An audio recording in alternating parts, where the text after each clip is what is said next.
All right, so Parashat Terumah. In case anybody doesn't remember, you can raise hand using the reactions button, and you can annotate under view options to be able to draw on the screen with this toolbar. And let's jump right into it. This is a relatively short verse. Who would like to read? If no one reads, I'll read. Vaidaber Adonai, God's name, Yod He Vav He, El Moshe Lemor. And let me turn on the annotate here so I can draw on the screen. Vaidaber. There we go. Uh-oh, something's going on here. Well, this isn't good. Thing's acting up. It's not drawing. What's going on here? Ugh.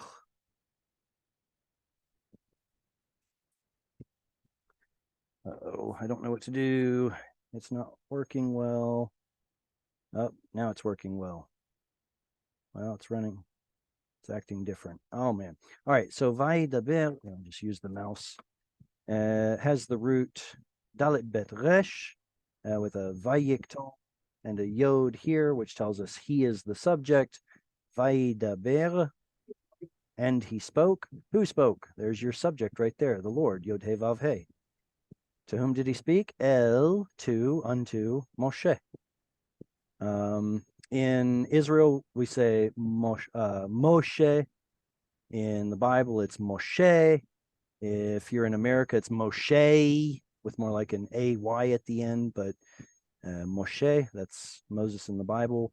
Lemor, this is two syllables. The aleph here has quiesced. You can't pronounce aleph at the end of a syllable, so it's got no vowel attached to it. It's just sitting there as an ancient relic of the original spelling of the root aleph memresh. Lemor, to say. All right, who can read next? I will. Jesse, go right ahead. Daber el b'nei Yisrael ve'yiku li Terumah me'et chol ish asher yidvenu. Yidvenu. Very good. Yidvenu libo tikhu et terumati. Tikhu et terumati. Okay, so I'll read through one time. Daber el bnei Yisrael v'yikhu li terumah. This is the name of the parasha, Terumah. Me'et kol ish asher yidvenu libo. Tikhu et terumati. All right, Jesse, can you, well, I guess I was going to ask if you can translate this, but it already has a translation underneath it. And I did that on purpose so that anyone who doesn't know the vocabulary can become familiar with all that vocabulary. Let's see. So what do we want to do? Do you recognize, is there something in here that doesn't look familiar, Jesse? Something in this verse that isn't clear? What's the root of this word terumah? It's right in the middle. Yeah. Rome. Do you know what Rome means? It's the same root that we get to see in Abram's name. Abram is Avram. Of course, we don't get to see that Vav right here, but Avram, father that is like lifted up or exalted. So this Rom root has to do with lifting up. So terumah is essentially that offering which is offered up to whomever, and here it's being offered up to God. God says, speak to, wait a second, is that right? Yeah, so this is God speaking. He says, speak to the children of Israel, telling Moses, what's the root of v'yikhu? Lakach. Very good. There's a missing lamed right here. Lakach. It's to take, but you can see that they translate it here as to bring. It's making an invitation to bring, and therefore they take it. Li, for me, terumah. Me'et, two prepositions, from, with, meaning it was with the people. You will be taking it from, with them. They have it, you're taking it from them. Me'et kol ish, from every man. Asher yidvenu. Now, this is a tough one. Would you like to take a stab at what the root of this word is? It's missing something in the beginning. Very good. And is there a relic at the, in maybe the second root letter that will help you decide what that missing root letter is? Well, the dagesh. Precisely. Dagesh usually represents a missing Nun. nun. And here it does. The root here is nadav. There was a high priest named Nadav. Nadav and Avihu, his brother, the ones that brought in strange fire and they were consumed. The sons of Aaron. Nadav was the root of his name. So what's the root Nadav mean? Well, it means to be generous. Okay. The yod here says he is the subject. The nu here at the end, I don't like setting my students up for failure. So I don't want to ask you, what does this nu mean? Unless you know. No, I don't think I do. Usually when we see a nu, the first thing we think is, oh, that must be us, we, or us, right? First person, common plural. But there's a has nu. A dagesh. Very good. Which tells us, again, something is missing. I'll tell you what's missing. There's a nun plus a hu at the end.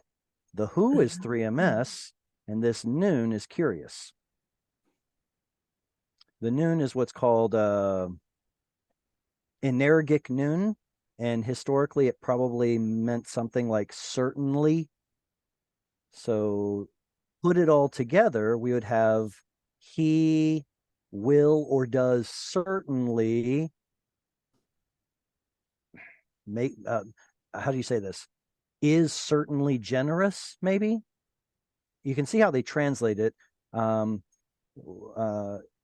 subject is over here, libo. Lev is a heart, libo, his heart. So that's our subject. If his heart is making him willing to give. So being generous. All right, so they translate it as gives it willingly with his heart. Okay, well, that's nice. Tikhu, there we have that missing lamed again. You all will lakach, take, et terumati. What is terumati? Oh, my offering. It's the same as the one on the top. Yeah, exactly. So it's the same word, but all of a sudden there's a tav here. Why was there no tav here and there's a tav here? It's the end of a sentence. Oh, and it's I instead of good. An it's offering. Good. It's no longer the end of the word. That's the point. Yeah. So when tav was at the end of a word, that's when the tav went silent. It went missing. It fell off, kind of like the T in French or Greek fell off. But if it's not the end of the word, the tav comes back. The original feminine tav comes back. Terumati, my terumah. Good. Does anyone have any questions on this verse before we move on to the next one? Yes, a little bit. You say Yit Benu is the noon. What is that? The noon is what's called paragogic noon. Wait a second. Nope, that's it. Nope. I'm sorry. That's not correct. That's a Okay. different phenomenon. This one is called energic noon. I think that's what I said the first time. Energic. Ner- Did I spell that right? Nope, I didn't. Energic noon. And historically, it would have meant something like certainly, or it adds certainty to it. Apparently, Arabic still has this phenomenon of adding a noon in order to add a shade of meaning to the verb. Ultimately, Hebrew lost it. Ah, And if you ask most Hebraists, they will tell you that even in biblical Hebrew, the extra noon in there doesn't mean anything, even though mhm. historically it might have. Well, I don't know how you prove or disprove that. But so what we're looking at here is basically Yida. Well, how do we say this? I guess it would be Yidav with the missing noon, which would have originally been Yin Dav Mm, or Yin. Actually, it might have been Yin Dov. Hang on a second. mhm. Yidav. No, when the noon goes missing, I thought it's Yidav. Either way, and then we've got the en who. So all of this, the noon goes missing here, the hey back assimilates into there. Thus, we get a dagesh right there, and we get yidavenu. He does certainly, um, he does certainly make him charitable or willing to give, something like that. Yeah, nadav. Okay. Mhm. Thank you. A nadiv, if I'm not mistaken, a nadiv is a noble, like Ah, a noble, in the sense that mhm. usually or historically, the rich people were noble in the sense that they were charitable and gave of their wealth. Maybe not so much nowadays, but uh, that's probably where it came from. All Mhm. right, Thank you. next reader who wants to read.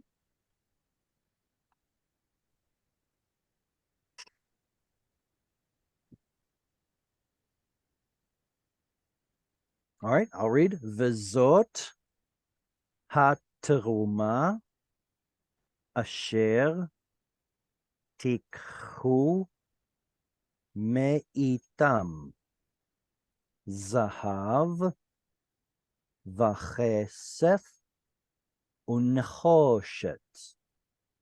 All right, zot is a near demonstrative. Demonstratives are like this, that, these, those. So near demonstrative would be this or these. The feminine form is zot, as you can see. What's the masculine form? They, Ze. And then the plural is completely irregular and looks very different than this. What's the plural one?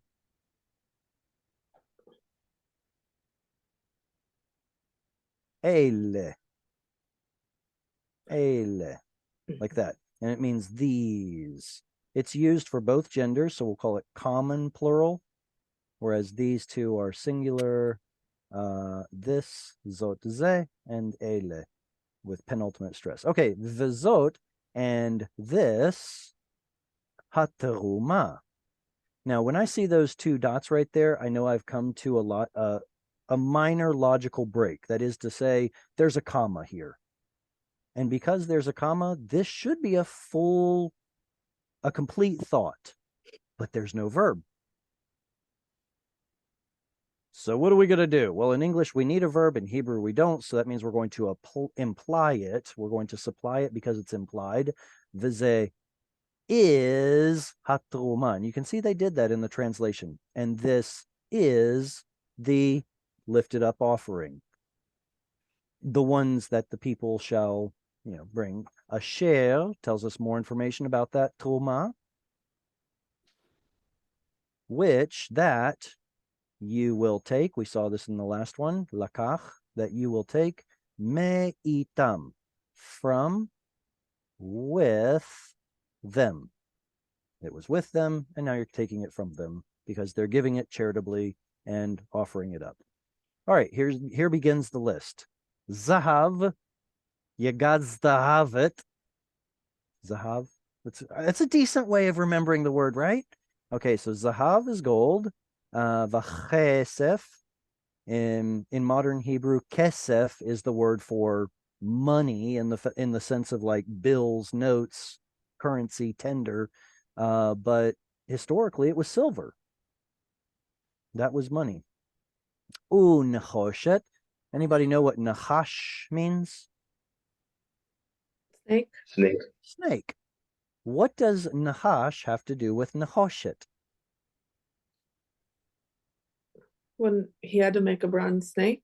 Bronze snake. Correct. Yes, that's the story about Moses making the nahash nechoshet. I'm just wondering, why do these two words have the same root?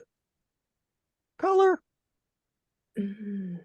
I bet you the snake came first with that I don't want to say glittery because that's not what I'm looking. The sheen, the bronze color with that sheen. You know how snakes are, very shiny looking. They look wet, but they're really not. So that metallic sheen that a snake has is probably what people were thinking when they finally invent bronze. They're like, wow, this looks just like the snake. It's possible that they're related because they're both the same color. I can't prove that, but linguistically they have the same root. Why? Nechoshet is your bronze colored, or excuse me, your metallic bronze. And then the list continues. Would anyone like to read? I will if no one else wants to. Yeah, absolutely. Get it in. Utchelet ve'argaman Mhm. ve'tolaat shani ve'shesh ve'itzim. Oh, good. It's not a TS, it's a Z. What is it? Oh, izim. Izim. Do you recognize any of these words? Like before having just read it?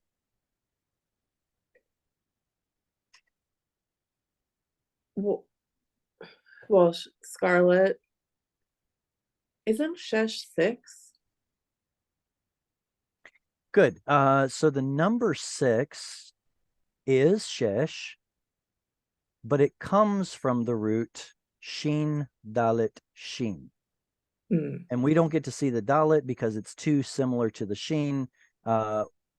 When you see the number 60, like this, shishim, there will be a dagesh in this shin here because of the missing dalit. It should have been shidshim, shidshim. So I don't know if fine linen is also sheen dalit sheen. I have no idea. But I also know that the letter sheen historically represented at least 3 different sounds. And they all collapsed into that one letter. For example, in the number shalosh is a good example. Has anyone taken Aramaic? Does anyone know what shalosh, what 3 is in Aramaic?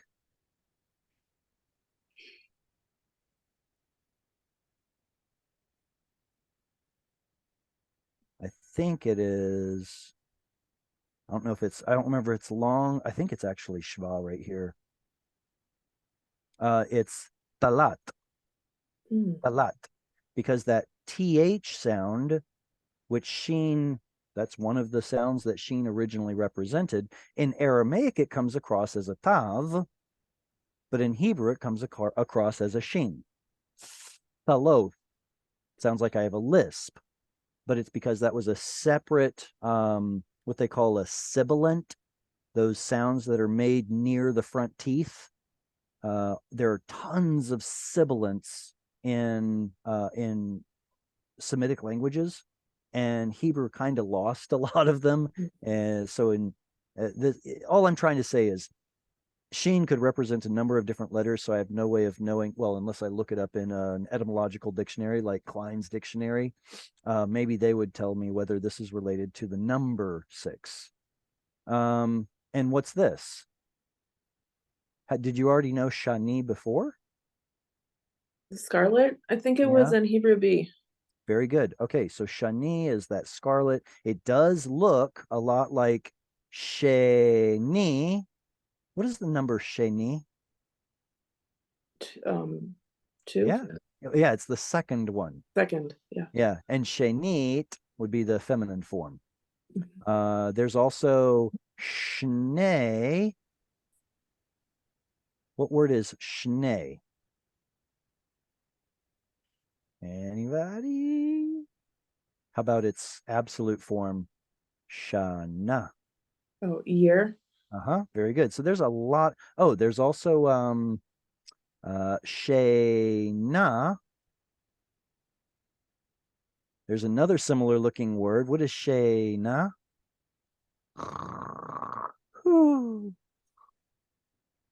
Sleep? Sleeping. Yeah, it's from Oh. Yashen. Yashen is to sleep. So Oh. Shayna is the act of sleeping. There are so many words that are spelled with a sheen and a noon. So here's yet another one. Shani is scarlet. Now I could talk a long time. Well, tell you what. Does anybody know the word ezim? What Power? about As goat, a right? Oz? ez? It's not oz. See, that's Okay. the thing is that the root of this one is ein zin zin ein sein sein, Ah, okay. whereas oz is from ein vav sein, and there's a good chance that this ayin, how do I say this? Just like sheen represented multiple sounds, so did ayin. So it's possible that that could even come from two different roots. But anyway, I digress. When we see, for example, in the story of Judah and Tamar, and he asks Tamar what it is that she wants, and he says, "I can give you a kid goat of the Mhm. Ezim." And until then, she says, "Well, give me a pledge, give me an eravon." Okay, so when it says Gdi ha Ezim, it says a kid goat of the Ezim. These are female goats. Does anyone know what a male goat is? Completely different word. Ayil, a Oh, ram. yeah. I'm Mhm. sorry. A ram is an ayil. What's a male goat? Oh no, I don't know my agricultural terms. I'm not a farmer. All right. Anyway, this has a pretty interesting story behind it, and this one has a pretty interesting story behind it. Techelet is the blue that shows up in the tassels in the tzitzit. There are 4 tassels on the talit katan, and for the longest time, pretty much everyone who was Orthodox wore white tzitzit because the recipe for making techelet was lost. And it was only recently that somebody rediscovered how to make techelet, so it's making a comeback, and it's very exciting times.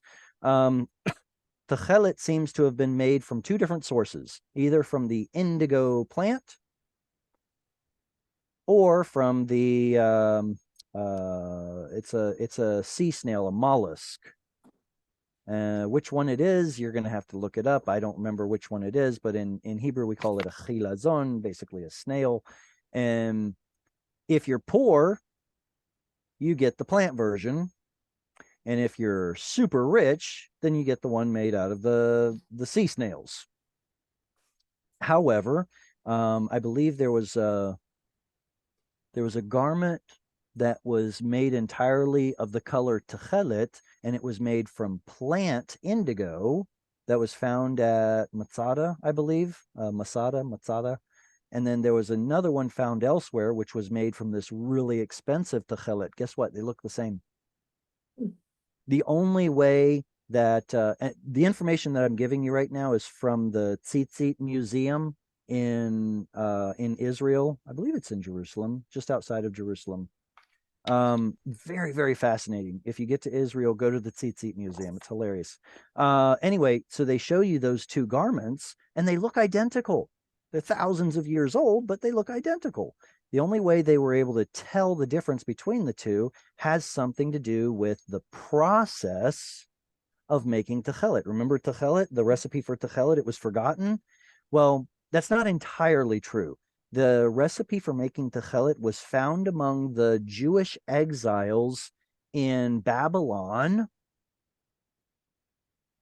And it tells about how you have to use this particular chilazon, this particular sea snail, in order to make it. Well, why would they have that recipe in Babylon? They're nowhere near the Mediterranean Sea. Easy, because the Jews that were near the Mediterranean Sea were taken exile to Babylon, and somebody took the recipe with him. Amazing. Anyway, so when people tried to follow that recipe, they got argamon. They got purple. And they could not figure out why it always came out purple, even though they're following the recipe. Finally, one day, someone was trying to make it. I think it was in, what was it, in Greece or France, Italy, I forget. Someone was trying to make it, and the fans in the warehouse where he was making it cut off. Now, I don't know about you, but dead mollusks stink. And when the fans cut out, it started stinking really bad. So he got his whole operation and moved it outside. And lo and behold, it was the sun that was missing from the recipe. It turned blue. That's all it was. Everyone was following the recipe minus the sun and getting purple. But if you add sun at just the right point in the process, it turns that purple into blue. And so you can tell the difference between indigo, plant-based, because it's 100% indigo, whereas this one is like 99 something percent indigo with a little bit of purple. So on the microscopic level, you can tell the difference between this and that, but otherwise they look the same. It was more like a status symbol, you know. Do you get the generic food, or do you get the expensive food? Do you get the generic clothes or the expensive brand name clothes? Well, this is the same thing. And then Tola'at has an interesting story behind it too, especially for those of you who are into the New Testament, because Tola'at Shani. Does anyone know what Tola'at is? It's some sort of a worm or caterpillar or silkworm.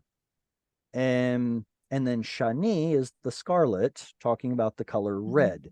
So it's a worm that produces scarlet red thread, I guess, silk. And the reason I say there's an interesting story behind it is the way that it replicates. The way that it reproduces. The mom attaches herself to a piece of wood, a tree bark, post, anything. She attaches herself to it. She's pregnant with the babies that are on the inside of her body.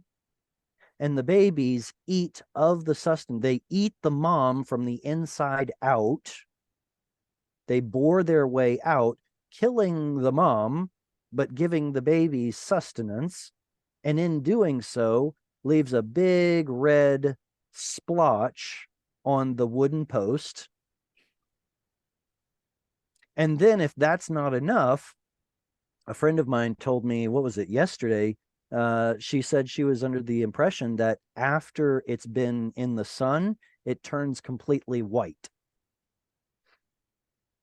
Now, I can't confirm that last little bit. I had never read that before, but everything else is very interesting because it paints a picture of someone giving of himself dying in order for others to live on a wooden stake. And then if that last little bit is true, the red turning to white having to do with forgiveness and purity and all that, that's quite an interesting picture, especially since Yeshua quotes a psalm. I forget which psalm it is. It might be, what is it, 22 maybe, where he says, I am a worm. He quotes part of that psalm, which brings to mind the entire psalm. And in it, he says, Ani tola'at, I am a tola'at. Interesting connection. Anyway, so if you find that interesting, great. And if not, then let's move on to the next verse. Any questions on this before we move on?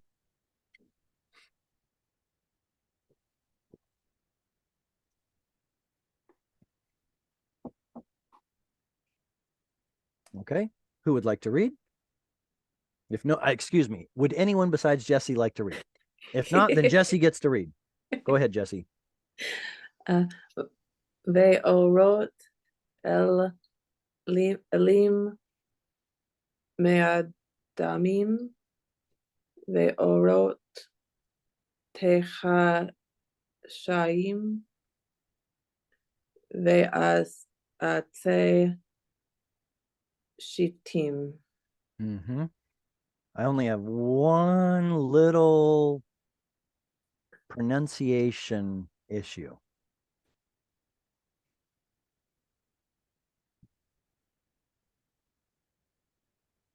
To bring up. Do you see it? Yes. It's a closed and unstressed syllable right there. Me'odamim.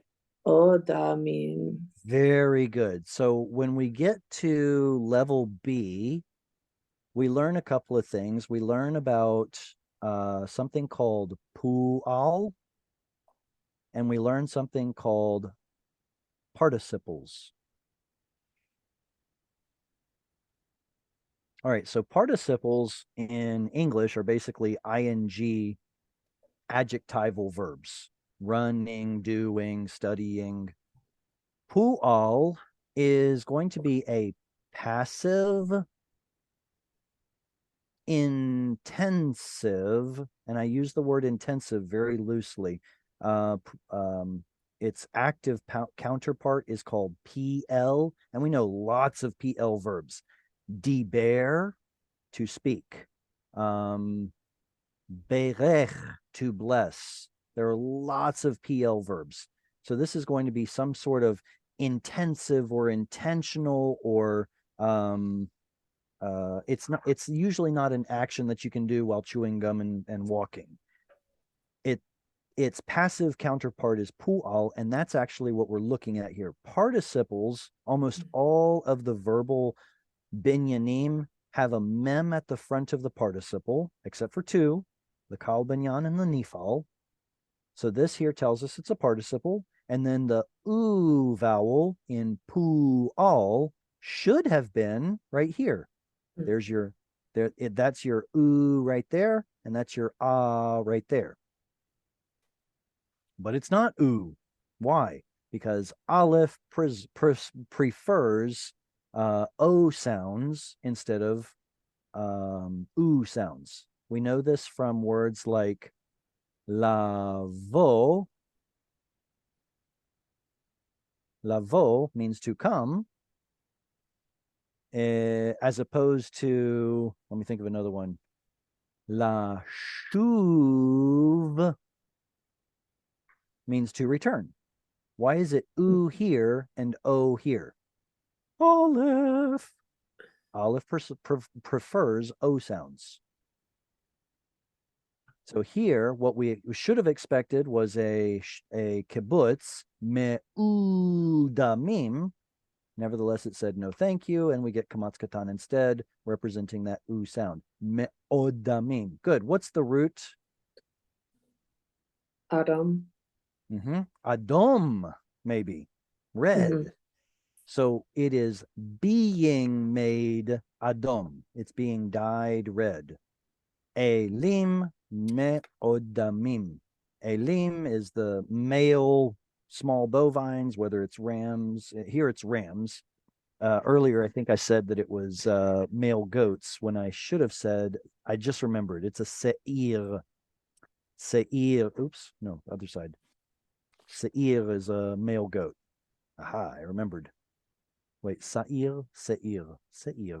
Anyway, so elim, what, we're going to take rams and dye them red? No, the skins of the rams. Well, how do we know that? Because of everything else in this list. Everything else in this list is a textile.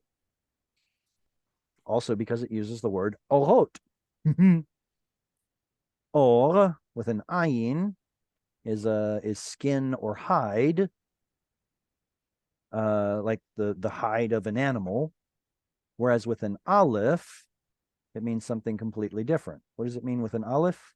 Or Light. light. Exactly. So the skins of rams, me'odamim, dyed red, ve'orot, and skins of tchashim. They translate this as goats. Is this tchashim? Hang on. Is it the next one? Is this I wonder if in where is it? In some of your Bibles, I wonder if you have something different besides goats here, like the dugong or the, what is the other one? Is it seals, or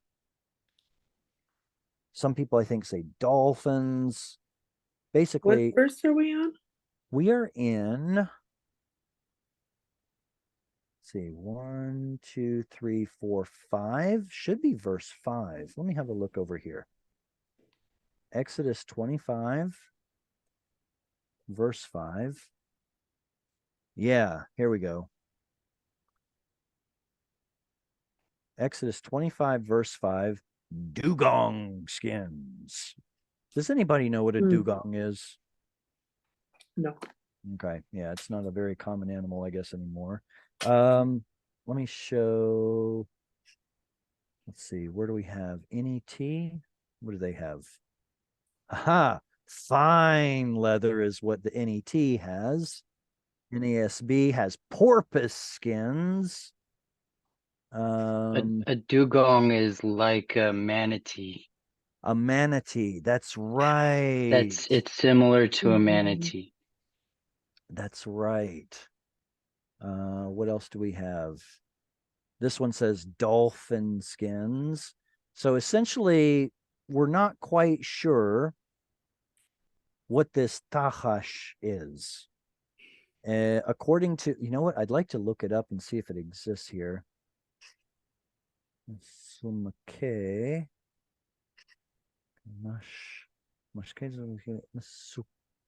Sumake umaske sasgoni. I think. Oh, my Aramaic needs so much work. I believe I want to look at this word right here. Can I look this up right here? No matches. Bummer. Oh, I know what I can do. Hang on. I go to what is it? Targum Ankelos. Yeah, Targum Ankelos. See if I can find that. Go over here to Exodus 25. Scooch that out of the way. Okay, so Targum is an Aramaic translation of the Bible, and it's not just a translation, it's also an interpretive translation. And Ankelos is the translation of the Tanakh, the Torah, that is officially recognized as being authoritative. And inside of here, where is it? Skins of really? Skins of purple? Come on. No, it was different. It was different. Where is it? This is silver, brass, hyacinth, purple, vermilion, fine linen, boots, hair of goats, skins of rams made red, and skins of purple. Nope, that's not the one. That's not the one. I wonder if it's under pseudo Jonathan. Pseudo John. Here we go. Nope. There it says purpled skins. I was certain that maybe it's Rashi's commentary. I'll find it. Don't worry. I'm getting there.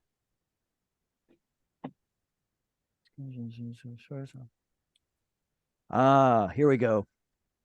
Ankylos renders it as sasgona, which we get to see right here. Sasgona. This is Rashi's interpretation, because it rejoices. Shesason, shesas. The word sason is joy.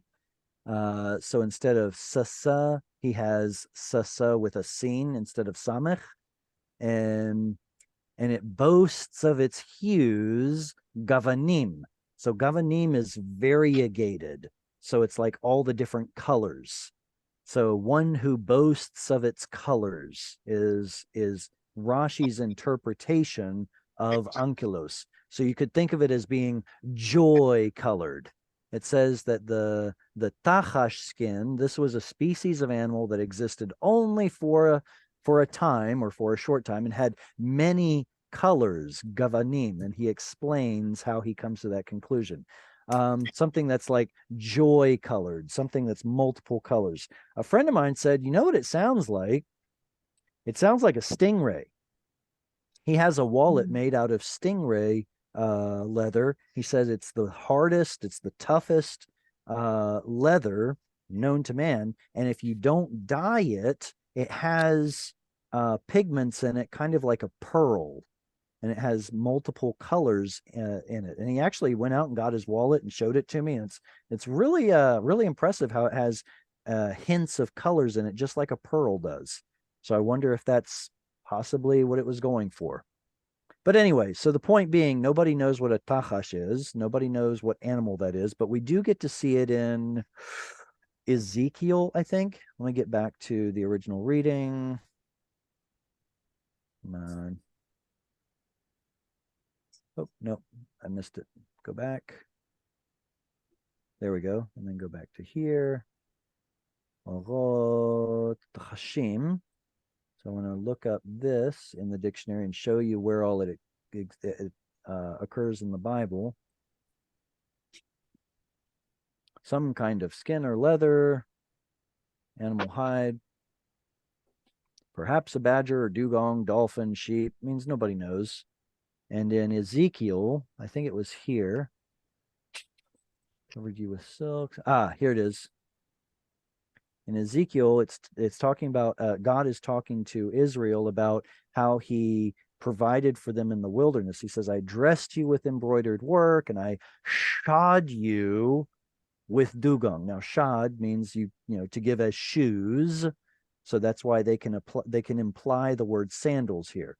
So it's something tough enough to use for sandals. And I wrapped you in fine linen, covered you with silk. But other than that, it shows up in Exodus and Numbers, and that's it. Talking about building the tabernacle.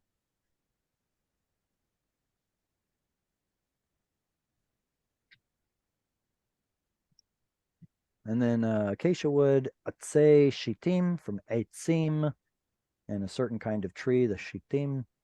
Good. Comments or questions on this section here before we move on?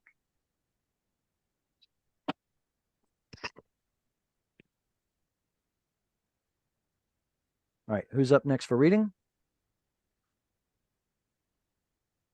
I can read. Go ahead. שמן למאור בזמים לשמן המשחה ולקטורת הזמים. Good. Watch out for your if you still have the habit of making a z instead of a s. Oops, for this one and for this one. Okay. So Bezamim. You're still saying z, bes, Bezamim. samim, and then has, samim. Has samim. Good. Think of it as an S set. S set. Okay. Okay. I mean, try it. Maybe it'll work. Mm-hmm. Besamim and hasamim. Yeah. All right. Shemen lamaor besamim leshemen hamishcha veliktoret hasamim. Okay. We know the word shemen. Yes. Either fat or oil, and it says lamaor. What is or? Light. Right. So the ma here Prefix. says it's in order. It's a preformative. It's not technically a prefix, but whatever. It's causing or.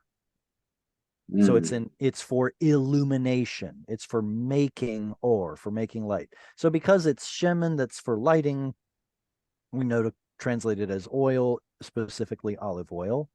And besamim, this is part of the song at the end of Shabbat for Havdalah, when we smell the spices of the cinnamon and the cloves, and we say, "Blessed are you, God, for creating these besamim, these spices, to remind us of the beauty and the sweetness of Shabbat." This is the same word. If you're going to have a tabernacle, you're going to need some nice smelling spices. And then l'shemen hamishcha. What is mashach? To anoint. Okay. Same root as Mashiach. Yeah, Mashiach. Yes. So mishcha is the action of anointing, of putting oil. Veliktoret, so hak or hiktir. Maybe we know the word hiktir. Ktoret has to do with turning something into smoke, like burning incense. So hiktir is the verb to turn something into smoke, burn incense. And then hasamim, which they're translating as sweet. I can't help but notice that it looks an awful lot like this word right here. In modern Hebrew, samim is drugs, like illicit drugs. So it's one you have to be a little bit gentle with when you go to Israel. In the Orthodox community, it means one thing, and in the secular community, it means something completely different. All right, next reader.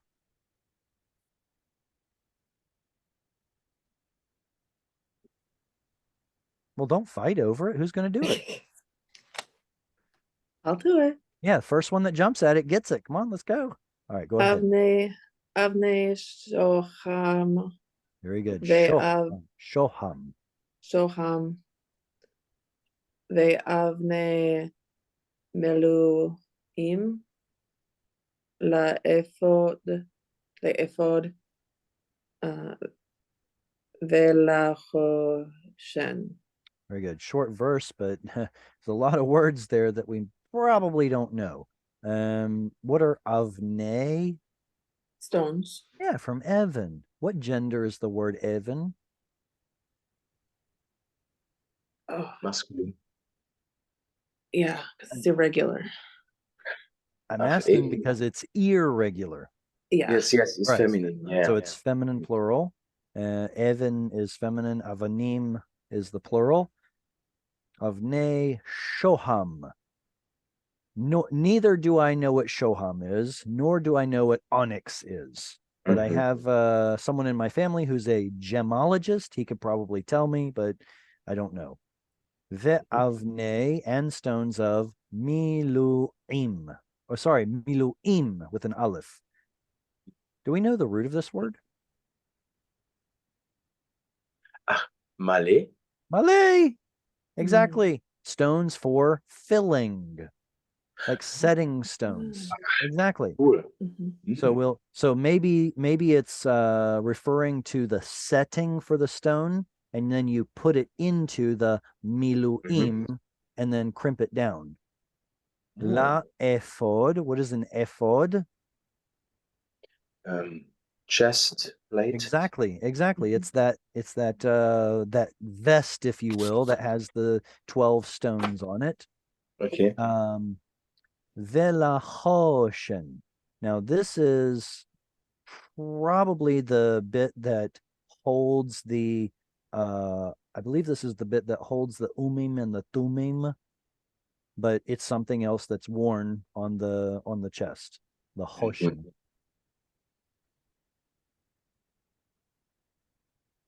All right, unless somebody jumps in, who's going to read next? I can read. Thomas? Okay. Don't be shy. Step Okay. right up. Don't be shy. Okay. Ve'azo li mikdash ja, also ושכנתי בתוכם. Okay, yes. Okay. ועשו לי מקדש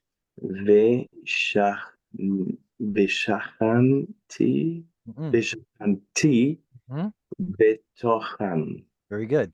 Yeah, it's a vekatal here. And that Oh, yeah. vekatal sends the stress to the end. Vishachanti. Excellent. Asu li mikdash vishachanti betocham. What is ve'asu? Asa is the root. Right. Yeah, exactly. So asa is the root. We have a missing yod right here. That's the root. Yeah. Ein sin yod. And The u makes them the subject, plural. Third plural. right? Third common gender plural.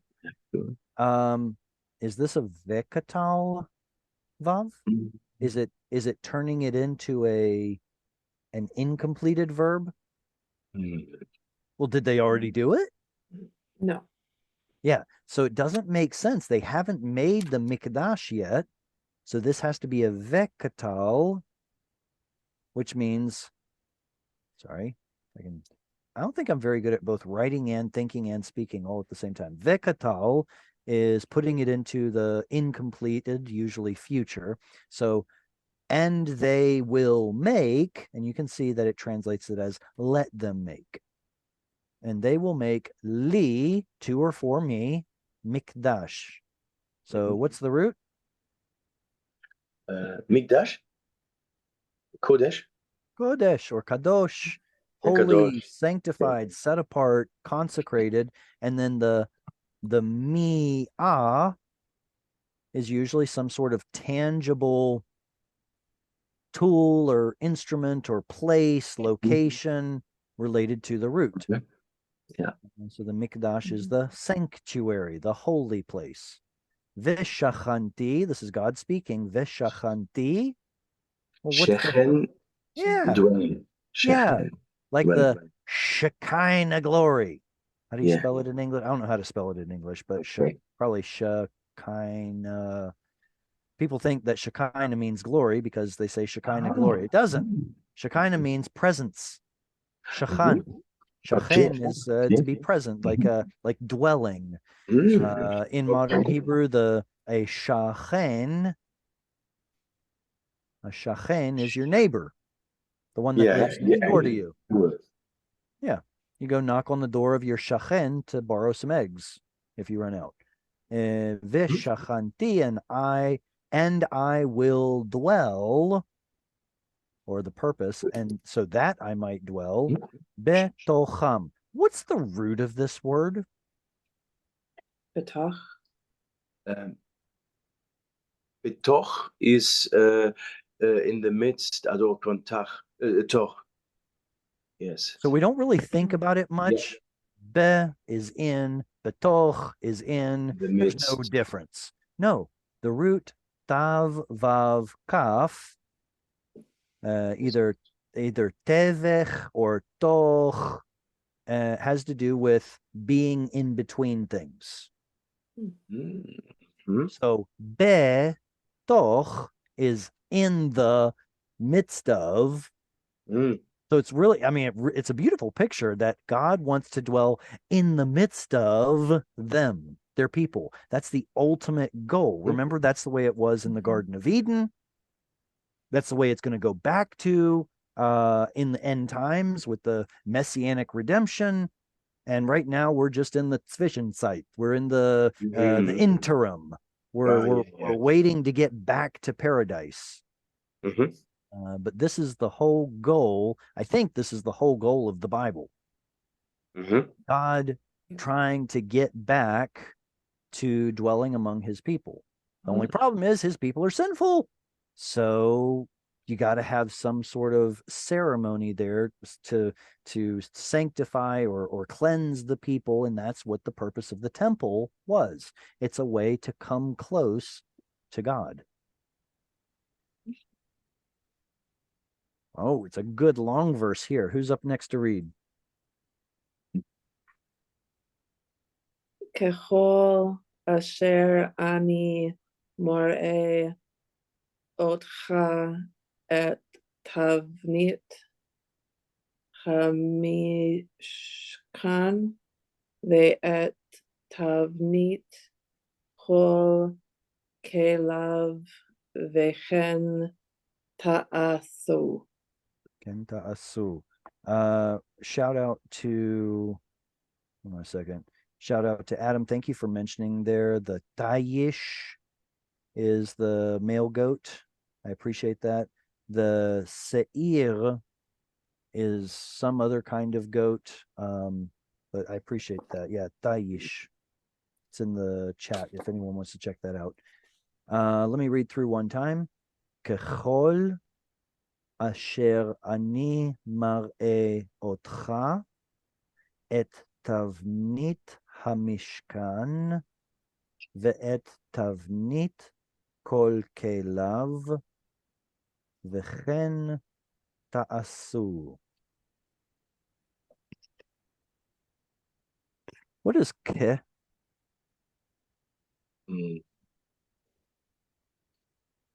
Preposition like, according to, so called. So it's the same. Like, as. Yes, What does it according- look like when it's not attached to another word? Right now it's attached. What does it look like Yeah. when it's standalone? Key. Key. Not key. Not key. No? Key means because, Yeah. key means since, Oh, key means yeah. that. Stand not alone, no? No. Come on. Come on. Come on. Come on. So if I want to say it's like, I would say zekamo. Come on. But in the Bible, it mostly shows up as ke. Very good. Okay. Kechol, as all, like all, according to all. Asher ani mar'e otcha. What's the root of mar'e? Oh. Ra'ah. Ra'ah. We have a missing yod right here. That's right. Yeah. And what is the, how do I say this? Some of you know what the meaning of this question, some maybe not. What The noun. binyan is this verb? So big. It's causative. It's making someone ra'ah. It's making someone to see. So the causative is called hif'il. Yeah. Now in the katal, hif'il has an ee sound, but in the yiktal it has an a-e sound. So here's your ah, and there's your, wait a second. Wait, where'd the e go? Well, it's an irregular because of that missing yod. Oh, perfect. Wonderful.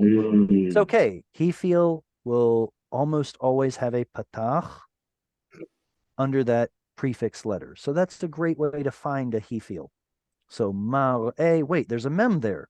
What does that mem mean? We saw it earlier. Me'odamim.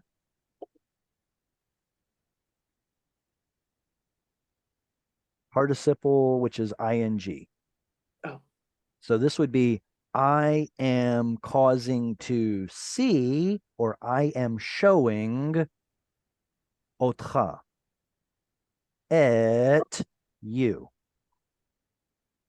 So that's our direct object marker, et, but in the conjugated form, we get an o vowel, otcha, otcha. Is this an audible shva or silent shva? Silent. Oder Otcha. Maybe it's one, maybe it's the other, maybe it's somewhere in the middle. Pronounced better, Otcha. Is a little bit Otcha. Yeah. Okay, so here's the thing. Because of this preceding long vowel, it should be audible. Otcha. Is that how Israelis pronounce it today? No. Okay. It's easier to say otcha, but it should be otcha. Should be an audible shva because of that preceding vowel. Et tavnit. What's the root of tavnit? Bana. Bana. There's your root right there.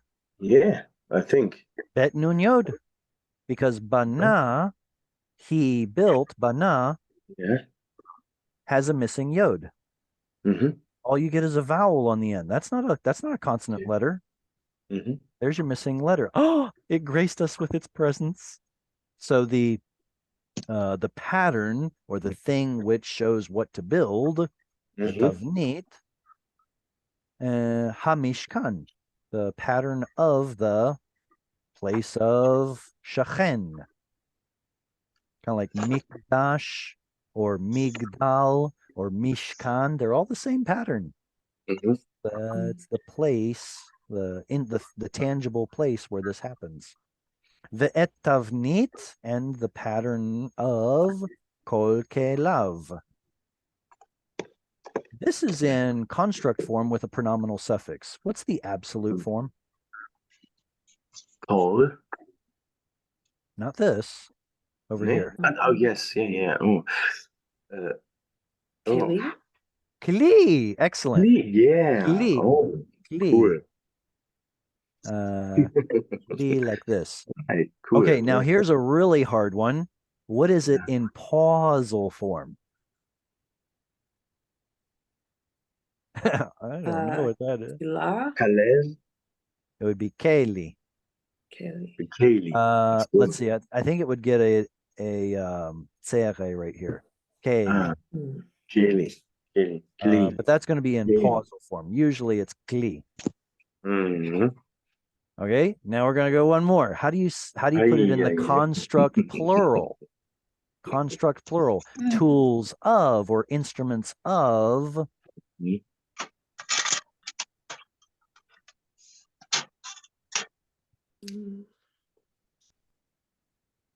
Clay. Suppose I have tools in my toolbox. I would say that I have clay avodah, instruments for working, tools, clay avodah. So this one is plural. This one is singular. This one is pausal singular. And this one has the suffix on the end. Mm-hmm. As you can see, they all have the same consonantal spelling. So you have to use context to figure out whether we're talking about one thing or multiple things or construct state, blah, blah, blah. And for that, we can thank the Masoretic scribes for adding all the vowels in for us. V'chen ta'asu. Ken is the Hebrew word for yes, but it comes from the root to establish, kun.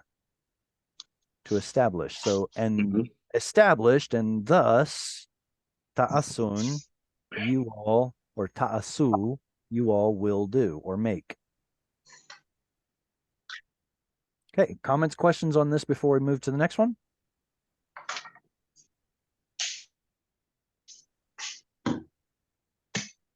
Who shall read next? I can read.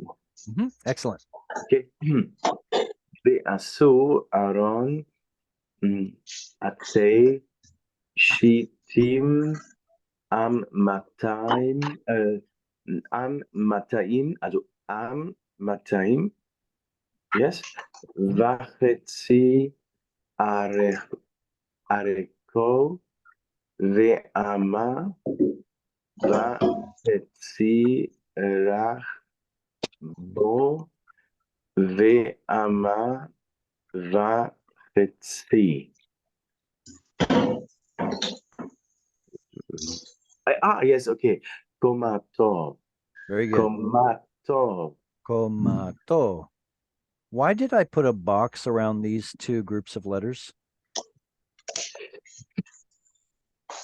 Kamas Katan. Yes. It gets us every time. I see the cancellation mark. Yes. Okay. Is Roch, Bo, and Orko. Orko and Rochbo. Oh, the root is very interesting. You know it? Yes. Of course. Aroch. Aroch means it is long, like an adjective. Aroch. Something is long. But then Rachav. Okay, yeah, yes. and then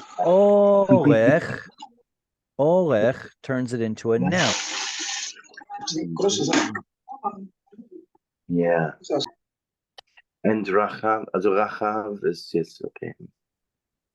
All right. So what I mean to show you all is that a-o is an adjective. Do we know any other adjectives that are a-o or a-u? Aroch, adom, kadosh, Mhm. rachok, karov. There are lots of words that have this a-o. That's an adjective. Do we know any words with an o-e, like orech? Of course we do. Kodesh, boker. So this o right here is part of the structure of the noun. And when we add the suffix, it drops down to kamatz katan. But we still expect the o because that's what it comes from. Like kodsho would also have a kamatz katan. Same thing happens over here. Rochav is width. How do you say something is wide as an adjective?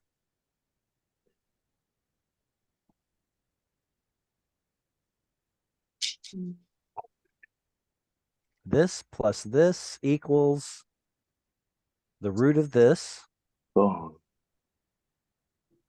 plus the pattern of this. Okay, so this is also a word in Hebrew for a plaza in biblical Hebrew. And in modern Hebrew, it means a street. Ra- What's that? It's Rahabo. This is Rahov. Rahov. So a street in modern Hebrew. It's a plaza, an open square in biblical Hebrew, or it could be coming from this adjective that means something that is wide open. So yeah. It's also the root of Rahab's name, Rahav. Hopefully it was because, some people, there are two different opinions here as to why her name is Rahab, Rahav. One of them is that she is wide open to everybody. And the other is that she is wide open to everybody.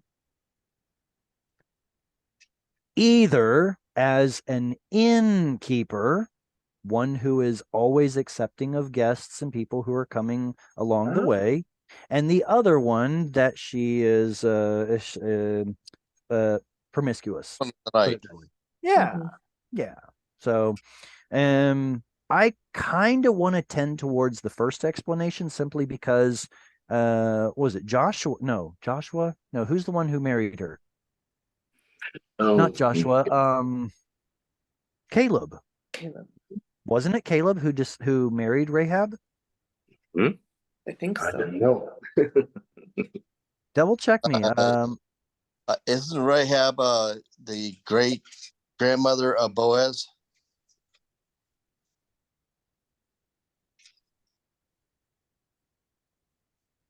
No, that's Naomi and Ruth. That's Naomi and Ruth.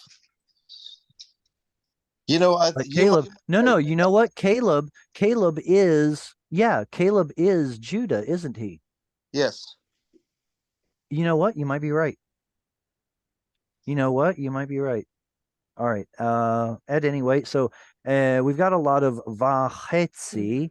All of these have penultimate stress. Amatayim. What is an amma? Cubit. It's a cubit. So from the Arm elbow length. to the forearm length from the elbow to the fingertip. And then amatayim, we've got an ayim dual suffix, so it's two of them. Amatayim vachetzi, 2.5. Lechatzot is a verb that means to cut in half, essentially. If you want to lachatzot a street, it means you're crossing the street. cutting across. But its root is chet tzadi yod. Here you don't get to see the yod, as it is in most verses, in most verbal forms. You won't get to see that final yod. Just like with asa, you don't get to see the yod. Okay. Amatayim v'chetzi orko, his or its length. Ve'ama v'chetzi, and 1.5, rochbo, his width. Ve'ama v'chetzi, 1.5, komato. What's the root of komato?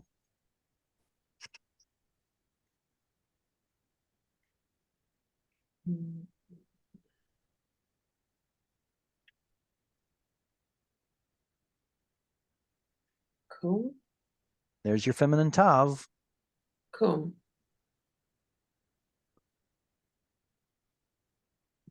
Kum.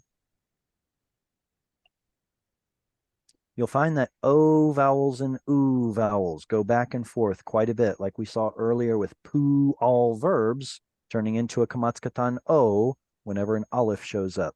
It has more to do with the pattern of the word. So here, komato does come from the root kum, meaning to rise up. Its height is koma. Koma also means floor or level in a tall building. So koma shtayim would be floor 2, which in America would actually be floor 3, because in America we have the ground level as being 1, but in most other places the ground level is 0. So floor 2. All right. Sorry, were there any comments or questions on the last one before we move on? Okay. All right, who will read this one? Is it yours, Jesse? I guess so. Yeah, okay. They see pita oto zahav tahor mibayit umihutz tetzapenu ve'asita alav Yes.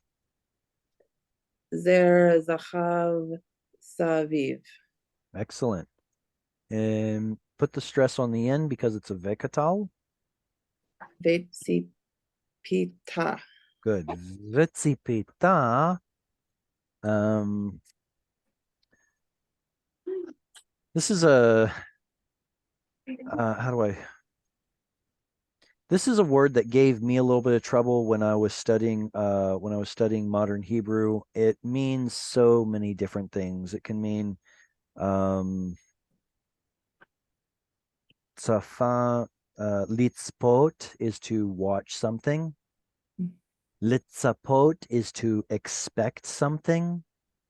Tzafa can mean he covered something. Like a ritzpa. No, hang on. Ritzpa, that's a different word. Never mind. Scratch that. Like covering a cake, you would use the word tzafa. And I'm like, why? What does covering a cake have to do with watching or expecting something? I don't know. But here you can see it's got that overlaid meaning vetsipita, and you shall cover it, overlay it, oto, it. Zahav. This is being used adverbially. How shall I do it? Zahav. Gold, with gold. What kind of gold? Tahor. Tahor, pure. Mi bayit. Wait, what's bayit? Well, it's a house. Well, yeah, but apparently bayit means something more like within, something private, inside, family, house, home, as opposed to outside, not family, extended, beyond. So this is being treated like from the inside, umi chutz. You're going to cover it with pure gold, both inside and outside. So it's cool to see the word bayit being used this way. We get to see it used this way also with the with Noah's Ark, I believe. Mm. I believe it uses the word bayit, talking about inside. Talking about the Titsa. pitch. I don't think that the pitch was supposed to be on the inside and out, but there was something else. Mibayit. I'd have to go back and look it up. No, Well, I don't know if I don't remember if the pitch was supposed to be inside and out. Maybe it was. it would make sense. My son served on the Coast Guard sailing vessel, and they have to use pitch for waterproofing for certain things. Um, so so it would make sense that they would use it on the outside for waterproofing, but certain things on the inside was also have to be waterproofed. Mm. So it makes sense. We'll have to Anyway, go back and double check. that's off subject. So what's next, boss? Titsapenu. Now that we've talked about it, what is this new suffix with the dagesh? Certainty. Certainly. Certainty, certainly. It's so there's a noon, the energic noon, plus that who suffix 3ms. So when it says you shall overlay it, that's the who part of the new. And then the noon is the certainty, absolutely. At least at some point in history it was. We don't know if it is in this point in history. And then what binyan is this verb? Well, let's start out. What is the root of this verb?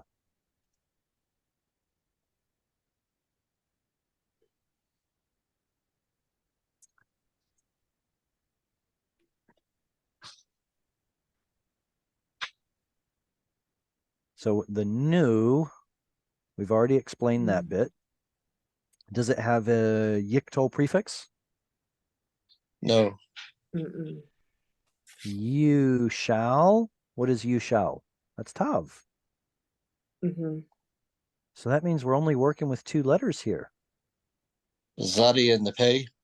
Tzadi in the pay. And And then there must be a missing 3rd root letter somewhere. maybe a yod. Just like this one. Here we get to see the yod, but most of the time we don't. There's a missing yod right there. So yeah, it's tzadi pei nun, and it's that idea of overlaying again. You shall overlay it. All right. Why is there a dagesh in the pei?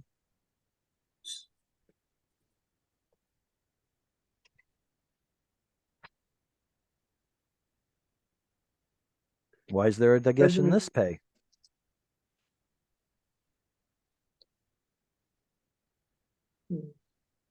Is it because of the preceding vowel? It's not because of the preceding vowel. Pattern.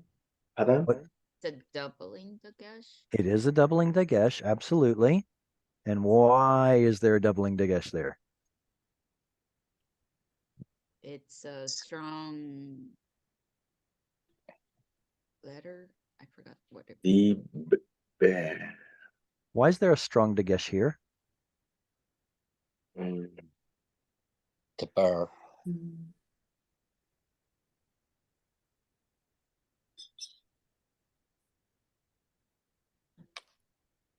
the-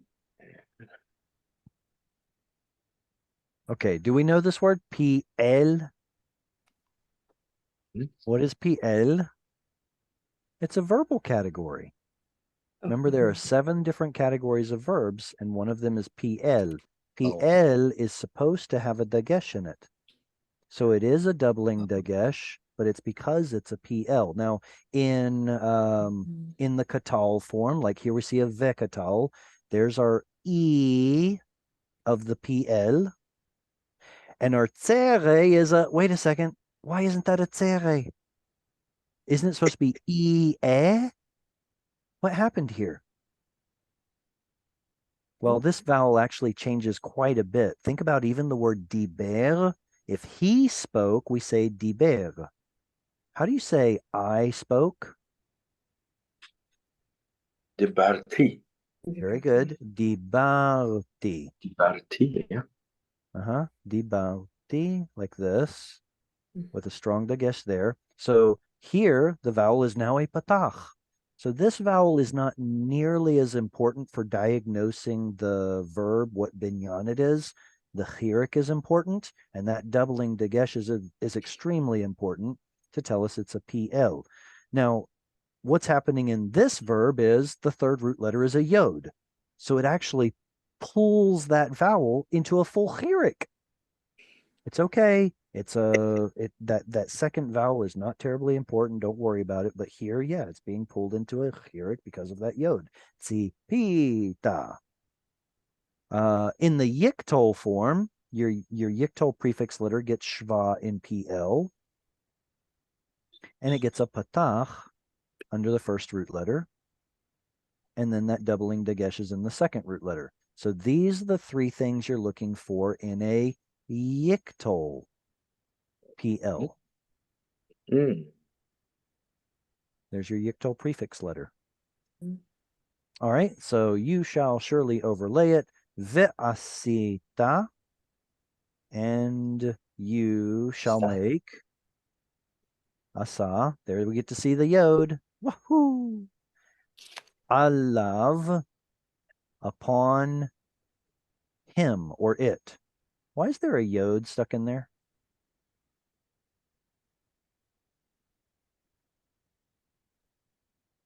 Because we know the word al, which means on or upon, but do we know anything with a yod in it? Like aliyah? Mhm. Al Allah is to come down. Nee, to Not to come down, that's the opposite. Go up. To rise up.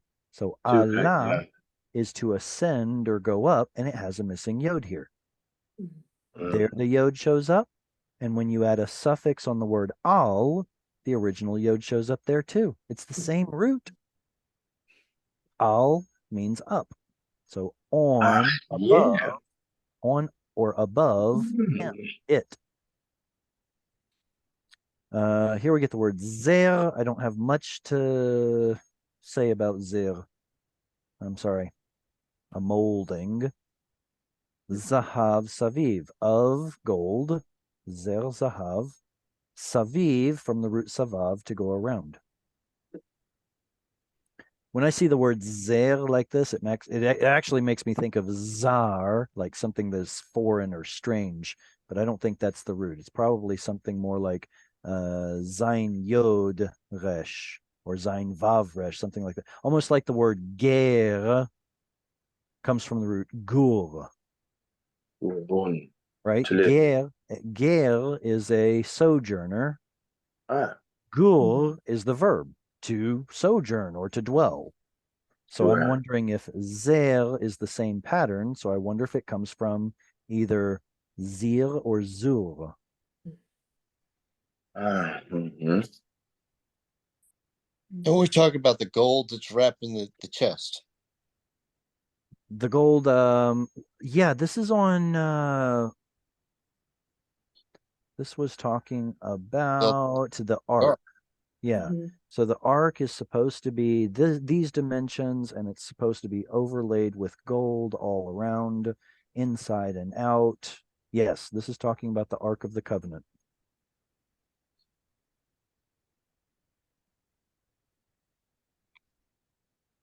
All right, who shall be next to read? Oh, what do you want, boss? I'll give it a shot. Yeah, go right ahead, man. Um, they za ketut ket Veyatzakta. Veyatzakta. zakta lo ray but bats bats This is bayat arba. When you see a short vowel like this patach, make sure it's a silent shba. Arba. Arba. arba ta be There's your zo O. There's your zo O vowel. Tabaot. Tabaot. Okay, so I'm going to pause you for just a second because I wonder if I notice with a lot of my students, they'll get this letter and this letter mixed up. I get it. They're relatively similar looking. There's two pieces on top. They both have kind of a base on the bottom, but they couldn't sound any different. They couldn't sound more different. Yeah, exactly. So this one right here that had looks like it's coming out of the side right here is your TS. Tzadi has something coming out of the side. Ayin, on the other hand, does not. And ayin is silent. Yeah, it's in modern pronunciation, it's silent, even though historically it was like an throaty sound. So arba. Mm-hmm. So that's tabaot. Very good. Tabaot. Tabaot. Tabaot. Sahib. Sahib. Both of these are the same vowel, so make the same sound. Zahav. Zahav. Sahab. Vena ta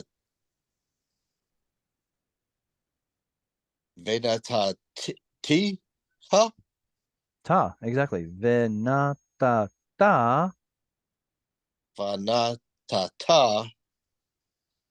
And it's al. Al. Are ba. Arba. Arba. Pa motive. I wish. This is no longer pronounced. When you see a yod and vav at the end, pretty much you'll have to ignore the yod. Pa'amotav. Pa'amotav. Pa'amotav. And then use ta. Ushete. Ushete. Ushete. And then tabaot. Tabaot. Good. Then al zaleot. Sal. Sal. O. Zaleo. Silent schwa here. Sal. O. Sal. O. Sal o. Mm-hmm. And ha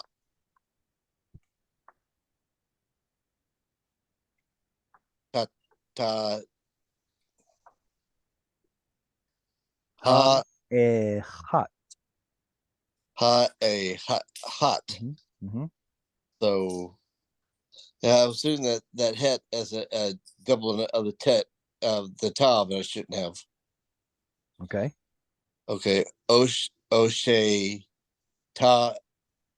O'Shea ta. This is going to make the A sound. Ushete. Ushete. And the ta ba oat. Tabaot. Tabaot. Good. And then aleo. This is a tzadi. Has a branch coming out of the side of it. Yeah. Taleot. Salot. Salot. Zaot. And then ha she Nate.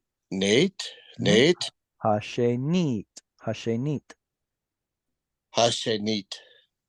Excellent. Thank you for volunteering, Michael. I hope that was very helpful. I'm going to read through one time for everyone to follow along. Veyatzakta lo arba tabaot zahav venatata על ארבע פעמותיו ושתי טבעות על צלעו האחת ושתי טבעות על צלעו השני. Okay, so I'll be honest. There are certain parts of the Bible that, forgive me, God, they seem kind of boring, and I think it's because we don't understand the gravity of the situation, how important, how amazing this is to have a tabernacle where God can come to dwell among his people. But what we're reading through is like, you shall do this, you shall make it this tall, you shall make it this wide, you shall use this kind of material, and sometimes it's just a big yawn. It feels like reading a tax code, right? Something that I think of when I read these parts of the Bible is how God has rules or requirements that are specific to how people come and approach him. We've kind of lost this kingdom mentality.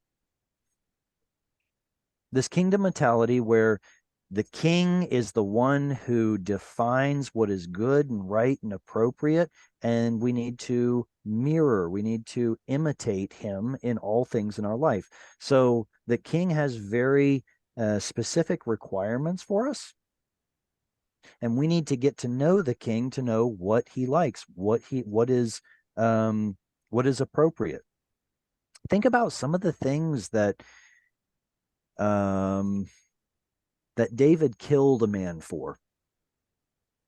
And it makes you, when you're reading along and you're like, why did he do that? Why did he kill him here? What was so wrong with what he did? I'm thinking of like, for example, the Amalekite that finds Saul, and Saul is already on his sword, and he says, who are you? I'm blah, blah, blah, the Amalekite. Come over here and help me. I'm trying to kill myself before the enemy gets me.